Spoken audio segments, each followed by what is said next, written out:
Facebook. We are joined here. We're going to allow this to go live here just a second. We are joined here by our lead chaser, Mike Scantlin. It's always a great honor to have him here as well with us. We are looking at his live shot. So as we get started, thank you for watching this update.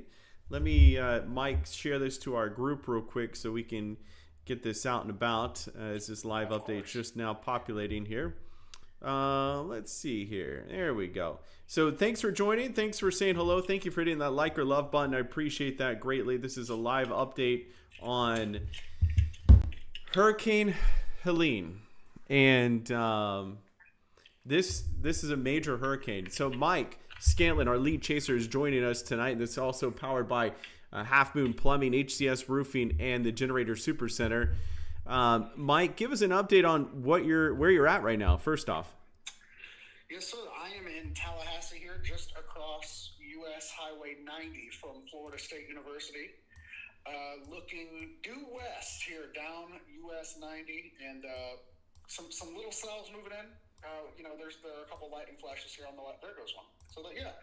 We're streaming lightning. And, of course, right when I'm about to go to bed and try and get some sleep before the longest day of my life tomorrow. Yeah. Got a storm moving in. I'm not going to be able to sleep. Yeah, we see the lightning. So, yesterday you guys got some pretty interesting weather in Oklahoma, and that always happens on the day that I leave to go chase a hurricane. That's 5 storms in a row where I've left and we've had weather at home. Interesting. Every time. But this looks to be it's going to be a major hurricane for sure, and I think it will probably push into Category 4 territory. It looks like we're kind of honing in on the spaghetti models are kind of honing in on the Apalachicola over to Big Bend area here. Catastrophic storm surge even hundreds of miles east of the center. So unfortunate shape of the size of the storm and the wind field and just how it kind of connects to the west coast of Florida up into the Big Bend. It's just absolute worst case scenario for Florida storm surge totals. So, I mean, this is the storm that, since we've been forecasting hurricanes, everyone's talked about, what is possible with a major hurricane coming in at this trajectory, pushing that much water with that big of a wind field up against that shape of the coast. So, up to 20 feet of storm surge from Apalachicola all the way down to Cedar Key. That's just unbelievable. That's hundreds of miles of 15 to 20 feet of storm surge. That's catastrophic. I mean, it's up there with Katrina level storm surge totals. Yeah. And, higher in the local areas because there are a bunch of little miniature bays built into those bays as well. So there's going to be some funneling. There's some river mouths there as well. And, with the tidal changes, it's not going to be good. I'm glad that we're not going to be messing around with storm surge. We're going to be well away from the coast trying to get into the wind because, man, I do not mess with water. Storm surge scares me to death. So let's talk about this area of Florida. The heavy vacation spot is just to your west from Panama City to Pensacola all the way to southern portions of Mississippi. Alabama. The area you're just south of you is not typically, if my memory serves me correctly, heavily populated tourist destination. I think that's some of the rugged area of Northwest Florida.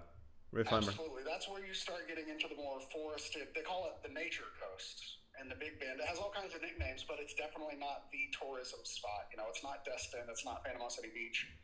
Once you get to about Apalachicola and eastward, all the way down to Tampa, pretty much, the northern suburbs of the Tampa metro, it's pretty much just heavily forested. I mean, it's great for me if I want to go look for rattlesnakes and gopher tortoises and, get away from where all the tourists and the beachy stuff and the tourist traps and, stuff like that. But sure. If we're going to have a strong hurricane come in with 20 feet of storm surge, it's kind of the perfect place to have it. I don't mean to sound crass because there are plenty of people in those areas. But, you'd rather see a small town get hit by that than, have it come straight into Panama City Beach and, pretty much what Hurricane Michael did. We don't want to see that. So this is a good spot to put that storm surge. Unfortunately, the center of the storm could end up going right over, the Tallahassee metro area here. So that's not good, because this is pretty much just a city built in the forest. So a lot of tall trees that haven't been, knocked down in decades, because they haven't had a strong hurricane come through here in 40-something. I don't think they've ever had a major hurricane come right over the city here. So, I was over at Jimmy John's earlier getting my last dinner in before we change over to hurricane chase mode, and the manager was telling me for Hurricane Michael, which hit, the hardest hit areas were well west of here, so they were barely even in the outer edge of the core here. They were without power for 3 weeks here in Tallahassee at some areas. And, they only experienced probably 60 or 70 mile per hour winds on the outer edge of that core, and, moved through pretty quick. Michael was a Category 5 hurricane. There probably were some bigger gusts here. I'm just estimating, but, it doesn't take much. Like we saw in Tulsa last Father's Day. Yeah. Yeah. Just the trees are the difference. And you got a bunch of trees that haven't been knocked down in a long time. There's going to be a major issues with power coming down, with trees coming down on power lines and knocking over power poles. It's going to be a mess. But, I talked to a guy earlier today here in the city, and they actually had a tornado go through town here in May. Wow.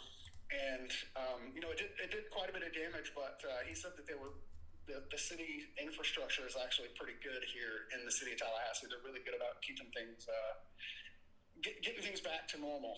And, they weren't without power for a couple days. So I hope that's the case here in Tallahassee. But, someone, no matter where this thing goes, someone's going to get clobbered. Category 4, Category 3 hurricane.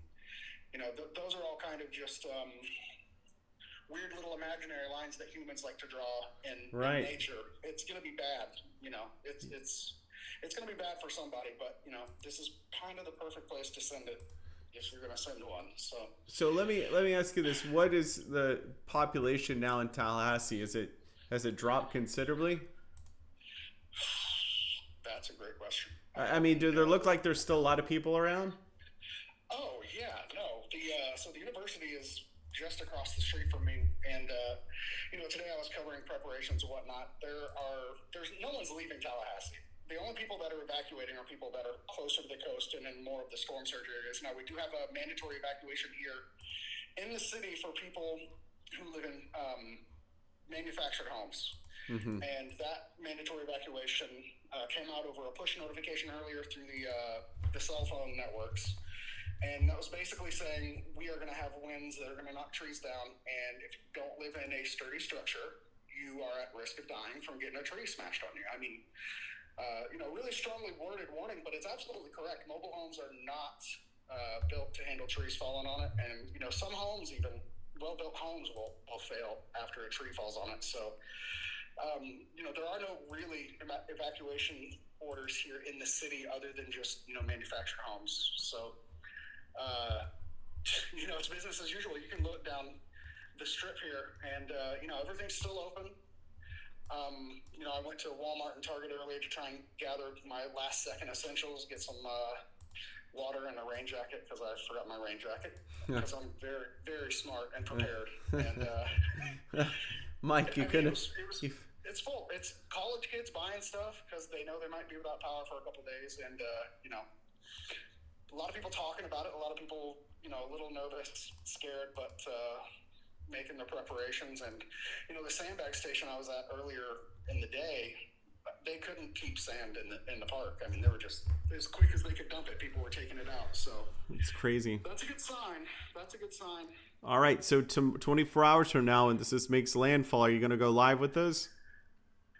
I am going to try. I understand. I know you've got a job to do.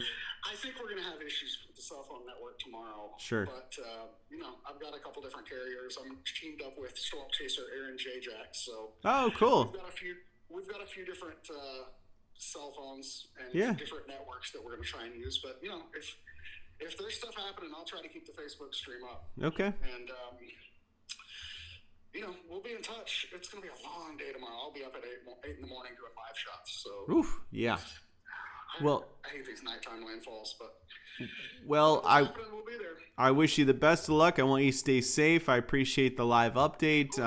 Everybody, if you have questions for Scantlin, who's live in Tallahassee, in the comment section, just say, "Hey, Mike," and he'll be glad to answer those. So thank you, Mike. You be safe, all right? Thank you so much for having me, Chief. All right, buddy. Take care. We'll talk to you soon. That's Mike Scantlin, our lead chaser down in the Tallahassee area as he tracks Hurricane Helene. This is going to continue to move to the northeast, as I mentioned, towards Tallahassee. I mean, look at this. They're going to pretty much make landfall right in this vicinity here from, let's see, there's Carabel Island. Between Horseshoe Beach and Carabel Island, it's going to make its track right towards Monticello and then north. And it's going to actually bring potential wind damage into the Atlanta area with power outages in that vicinity as well. That's your live update. We hope you have a great night. Stay safe. We'll have updates tomorrow night on the hurricane making landfall in Florida.